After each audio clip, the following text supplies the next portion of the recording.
Selamat pagi semuanya. Perkenalkan, kami dari kelompok 1. Di sini kami akan menjelaskan tentang renang gaya bebas. Walaupun terlihat mudah, renang gaya bebas membutuhkan koordinasi antara gerakan tubuh dan pernapasan. Selain itu, gerakan yang tepat juga sering membuat orang keliru saat mempraktikannya. Lantas, bagaimana cara melakukan renang gaya bebas yang benar? Apa saja manfaat untuk kegiatan kebugaran jasmani tersebut? Ayo lihat video ini sampai habis. Adalah salah satu gaya dalam berenang dengan posisi tubuh menghadap ke bawah. Renang gaya bebas ini disebut juga dengan gaya merangkak karena mengikuti gerakan dasar anjing yang sedang berenang. Posisi tubuh saat melakukan gaya bebas adalah yang pertama, posisi tubuh perenang adalah sejajar dengan permukaan air atau disebut juga dengan streamline sehingga dada menghadap ke dasar kolam. Yang kedua, posisi kepala juga menghadap ke dasar kolam, tetapi ketika mengambil nafas diarahkan ke samping. Kedua tangan diayunkan ke arah depan, dan yang terakhir kedua kaki bergerak naik turun secara bergantian. Apa itu renang gaya bebas? Renang gaya bebas adalah salah satu gaya yang paling sering digunakan saat berenang. Gaya ini juga lebih dikenal dengan istilah front crawl. Posisi badannya terlungkup mengarah ke bawah. Adalah salah satu gaya dalam berenang dengan posisi tubuh menghadap ke bawah. Renang gaya bebas ini disebut juga dengan gaya merangkak karena mengikuti gerakan dasar anjing yang sedang berenang. Posisi tubuh saat melakukan gaya bebas adalah yang pertama, posisi tubuh perenang adalah sejajar dengan permukaan air atau disebut juga dengan streamline sehingga dada menghadap ke dasar kolam. Yang kedua, posisi kepala juga menghadap ke dasar kolam, tetapi ketika mengambil nafas diarahkan ke samping. Kedua tangan diayunkan ke arah depan, dan yang terakhir kedua kaki bergerak naik turun secara bergantian. Lalu, apa saja teknik renang gaya bebas? Teknik renang gaya bebas antara lain 1. Gerakan meluncur, 2. Gerakan lengan, 3. Gerakan kaki, dan 4. Gerakan pernapasan.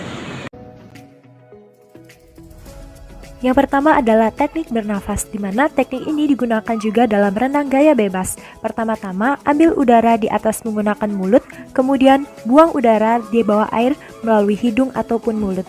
Lakukan gerakan ini minimal 20 kali.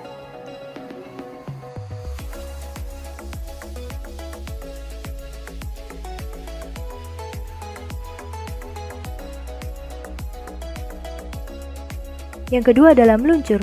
Meluncur memiliki fungsi untuk menjaga keseimbangan badan kita saat berenang. Luruskan dua tangan ke depan dengan posisi bahu sejajar dengan permukaan air. Tundukkan kepala Anda ke dalam air dan angkat kedua kaki Anda lalu dorong. Saat meluncur, keluarkan udara secara perlahan-lahan dari mulut.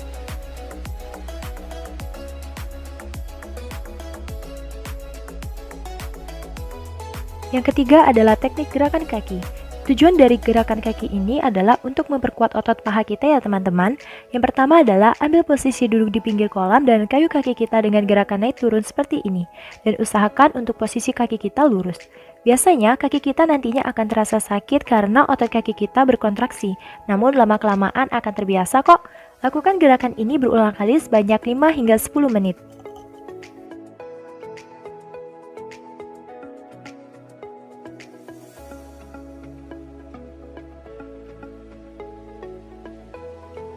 Kita juga bisa melakukan teknik gerakan kaki dengan posisi badan telungkup dan badan kita sejajar dengan air. Jangan lupa untuk luruskan kaki kita dan gerakan ke atas dan ke bawah seperti yang saya lakukan ini ya teman-teman.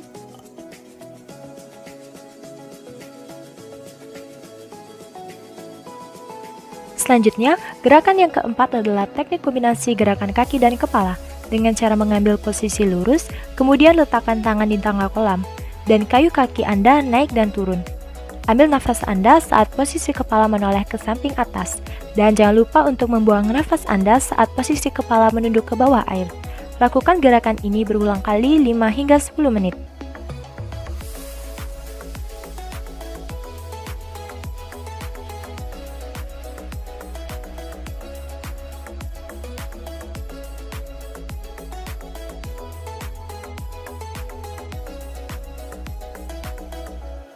Gerakan yang kelima adalah mendayung menggunakan alat bantu. Kita bisa melakukan gerakan ini dengan menggunakan bantuan papan pelampung. Lakukan gerakan ini secara berulang-ulang sebanyak 20 kali atau lebih.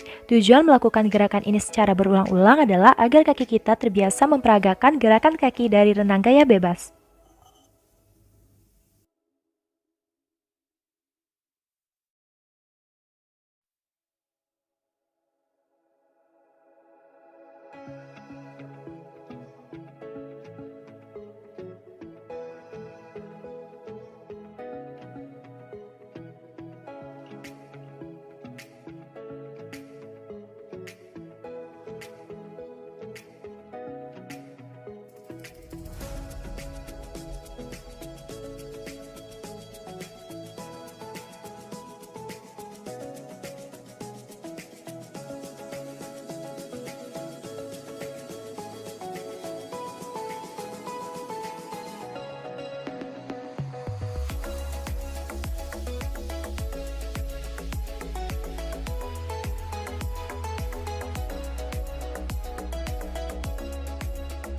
Yang keenam adalah kombinasi gerakan tangan dan kepala.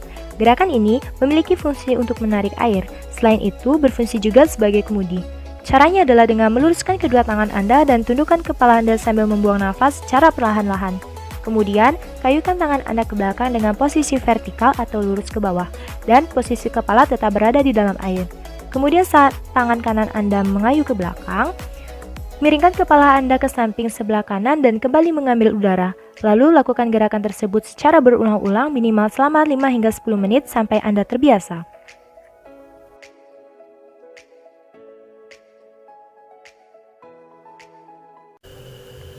Sejarah renang gaya bebas. Renang gaya bebas pertama kali dipertandingkan pada tahun 1844 di London oleh perenang asal India. Namun, gaya renang tersebut dianggap tidak elegan karena berisik dan memercikkan air kemana-mana. Halo Sportmania, berenang merupakan salah satu olahraga yang sangat menyehatkan bagi tubuh. Tidak hanya menyehatkan, tetapi dari berenang juga dapat melatih pernafasan. Renang adalah salah satu cabang olahraga yang menggunakan kecepatan tangan dan kaki di dalam permukaan air. Karenanya, renang dikategorikan sebagai olahraga akuatik. Dalam kegiatan berenang ini, biasanya orang menjadikan sebuah latihan maupun sekedar rekreasi. Namun pada saat ini, berenang sudah dikompetisikan baik secara nasional maupun internasional. Biasanya, gaya renang yang paling sering diperlombakan di ajang olimpiade maupun yang lainnya adalah gaya dada, gaya bebas, gaya kupu-kupu, dan gaya punggung. Renang termasuk olahraga yang diminati seluruh kalangan, mulai dari anak-anak hingga dewasa. Renang dapat melatih sistem pernapasan, memacu aliran darah ke jantung dan paru-paru, serta memperlancar pembuluh darah. Olahraga ini dapat dilakukan dalam format kompetisi ataupun hanya untuk hiburan semata. Renang yang dilakukan secara rutin dapat membuat pikiran menjadi lebih positif, meningkatkan energi, dan meningkatkan kualitas tidur yang baik. Sejarah renang. Sejarah renang telah dimulai sejak beberapa tahun yang lalu sebelum ada pencatatan sejarah di mana manusia belum mengenal tentang tulisan. Sebagai salah satu bukti tertua yang menjelaskan tentang olahraga renang adalah dengan ditemukannya lukisan mengenai perenang dalam sebuah dinding gua pada zaman batu. Renang pertama kali diperkenalkan oleh Matthew Webb pada tahun 1875. Ia adalah orang yang berhasil melintasi Teluk Inggris dengan berenang selama 21 jam. Mengenai perlombaan berenang sendiri, dimulai di Eropa pada tahun 1800. Dari beberapa sebagian besar dari para berenang, pada saat itu banyak yang menggunakan gaya dada. Dari olahraga renang sendiri, merupakan salah satu cabang yang dilombakan pada saat Olimpiade Athena tahun 1896. Olahraga renang yang pertama kali ditampilkan dalam ajang Olimpiade modern yaitu di tahun 1896 di Athena, Yunani. Pada ajang Olimpiade tersebut, hanyalah 4 nomor yang dipertandingkan dari yang semula 6 nomor. Masing-masing adalah nomor 100 meter, 500 meter, 1200 meter, nomor bebas, dan 100 meter bagi para pelaut. Pada Olimpiade Paris tahun 1990, gaya punggung dijadikan sebagai nomor baru pada renang Olimpiade. Awalnya, kompetisi renang hanya dilakukan dengan gaya dada atau breaststroke. Namun, seiring berjalannya waktu, pada tahun 1902, Richard Cavill yang berasal dari Australia mengenalkan renang dengan teknik baru, yaitu gaya bebas saat mengikuti kompetisi. Sejak saat itu, renang terus berkembang hingga muncul berbagai gaya atau nomor perlombaan seperti lomba gaya bebas 100 meter, serta gaya bebas estafet 4x100 meter. Sejarah renang di Indonesia. Di Indonesia, renang mulai berkembang pesat seiring lahirnya Perkumpulan Renang Bandung Ski Joembon atau Perserikatan Renang Bandung pada tahun 1917. Organisasi ini memprakarsai terbentuknya organisasi serupa dengan tingkat yang lebih tinggi. Misalnya, West Java Yuembon pada tahun 1918 di Jawa Barat, dan Oost Java Yuembon pada tahun 1927 di Jawa Timur. Kemudian di tingkat nasional, Purwo Sudarmo mendirikan PRSI atau Persatuan Renang Seluruh Indonesia pada 21 Maret 1951 dengan tujuan menaungi organisasi-organisasi di bawahnya serta para atlet. PRSI berperan dalam pembinaan dan pelatihan untuk para atlet baik tingkat regional maupun nasional.